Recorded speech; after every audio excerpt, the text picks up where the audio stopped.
Ketua Umum Partai Nanggro Aceh atau PNA, Irwandi Yusuf dan Ketua Dewan Perwakilan Rakyat Aceh atau DPR, Saiful Bahri alias Ponyahya bertemu di ruang kerja Ketua DPR Aceh, Selasa 21 Februari 2023.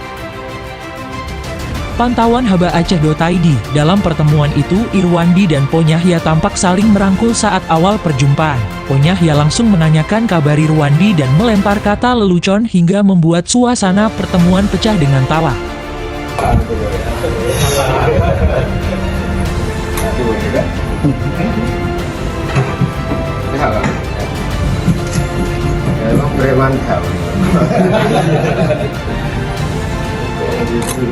Menurut informasi, pertemuan antara Irwandi dan Ponyahya merupakan agenda pimpinan PNA dalam rangka menyerahkan surat balasan terkait pergantian antar waktu atau PAW terhadap anggota DPR fraksi PNA, Samsul Bahri alias Tiong dan Fahle Fikirani.